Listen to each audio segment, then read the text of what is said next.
favorite moments was the day we actually met, because I didn't expect him to be that cool. You know what I'm saying? I'm expecting him to be this just diva, just, you know, hard to deal with, barely speak, you know, got to send his message through somebody else. You know, like, these are the stories that you hear. You know, so I'm going upstairs, and I knock on the door, and his bodyguard opens, said, okay, he's waiting to meet you. So I walk in, and he's in a spinning chair, but he's facing backwards. So I walk in the room, and his back is turned. And the guard says, yes, Mike, you know, Akon's here. And he just spins around, and just, like it was all choreographed, right? So off top, I'm like, oh, boy. You know what I mean? As soon as he turns around and gets up, yo, what up, man? I was like, what up, Mike? And he gave me a pound. We hugged each other. He said, yo, man, I've been waiting to meet you for so long, man. This is a great honor. Thanks for showing up. Thanks for making the time. And in my mind, I'm like, no, I should be thanking you right now for making the time, you know? But it was the craziest thing, because we sat down, we talked about Africa, we talked about my foundation, we talked about the music, we talked about girls. Like, we had a great, like, incredible time that day. I love movies. He was a moviegoer. He loves movies as well. And he was like, yo, man, I got to take you to this theater. This new technology they got, it's like 4D. Like, it feels like, you know, the images are right in front of you, like you're actually in the mix of it. And I was like, nah, I know 3D. He's like, no, listen, you got to check this out. I said, well, let's go. And he paused for a minute. He's like, okay, let's do it tomorrow. And I'm saying to myself, okay, I don't know how we expect to go to the movies, but you know what I'm saying? Like, this is Michael Jackson. Like, how the hell are we going to actually go to the movies? So the next day, you know, he calls my room. We was both staying at the Palm in Vegas. He's like, you ready? I'm ready. I was like, yeah, let me get dressed. But at the time, I thought he was just joking. I didn't think he was really, I thought he was going to probably just rent, you know, we go through the back late night or something. This is broad daylight. And so he grabbed the kids. They looking normal. Mike comes out. He has his disguise on, you know. So I starts laughing because I didn't recognize him, you know. It wasn't like he had a fake mustache or he had a wig or nothing. He just had a simple hoodie on. So when you look at it, he could have easily passed to be a Saudi or somebody like that. You know what I'm saying? So, you know, we're going into the mall. We get on the elevator, go down. We're going through the hotel where they have the IMAX thing. And as soon as we walk in, all these kids just start coming running towards us, you know? So I'm like, oh, damn, I think they know who he is. And all the kids just caught running up to me, asking me for an autograph.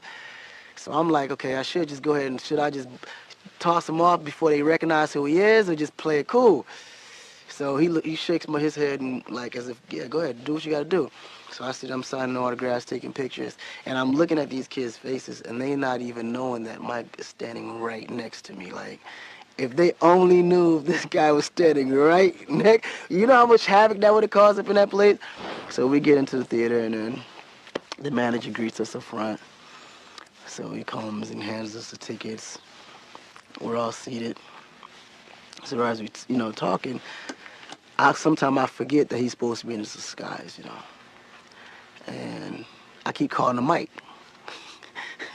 Right, and this little girl hears it. She's like, and she looks over, and I think she recognized him. Like, I really think she did. So then when I realized she was peeping, then I start calling him Dave. But she wasn't stupid. So she runs up, shoo, full speed, goes all the way to the top of the theater. And I see her whisper. And I look up, and the girl's just pointing. And I know she's not pointing at me. Like, I know this.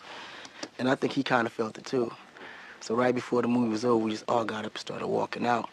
But by the time we got to the car, everybody in that place knew that possibly that could have been him. It was just the funniest thing, man. He's extremely funny, you know, he tells jokes, he laughs a lot, he just liked to have fun. Well, a lot of our memories in the studio was a lot of it work because he was so focused on trying to get the right material out that we didn't really play around in there. You know what I mean? Like, we talked, but we rarely joked. Because at that moment, regardless of what we was doing then, let's get serious. and let's really do what we came here to do. He was never satisfied. Like, we might have passed up ideas that I know for a fact in my heart was smashes. He'd be like, nah, we gotta come up with better. We gotta come up with something better. I'd be like, Mike, you can't get no better than this. What do you mean? No, trust me. If we can create this, we can create better. So it was us over, and I promise you, as soon as we create something better than that, he'll say, we can do better. So we could never do better. Because his expectation was so high, and I think that was one of the main reasons why it took so long for him to create a project and him to be happy with it.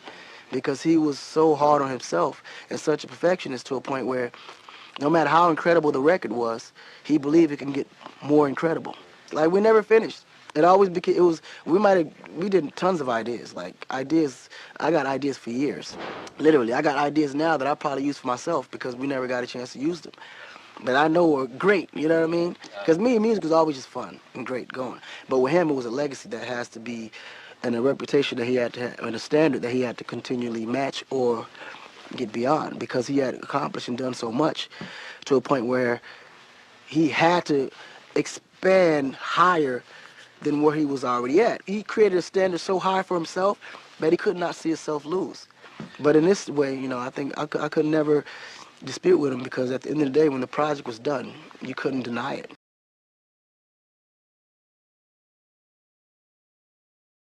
He's very right. It's very loving. That's what the world needs now. It's very charming, very sweet. Sure. It's what the whole world should do.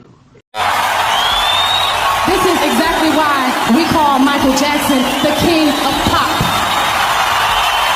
If it wasn't for Michael Jackson, I would never have ever performed. He's made such an impact on my life and every performer's life.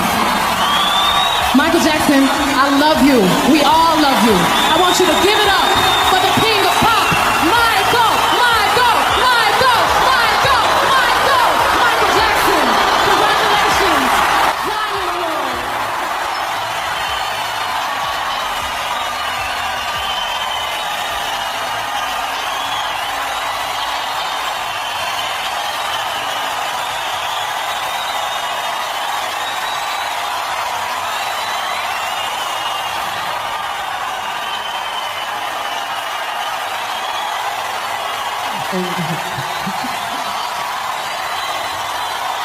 I love you. I love all the fans from the bottom of my heart.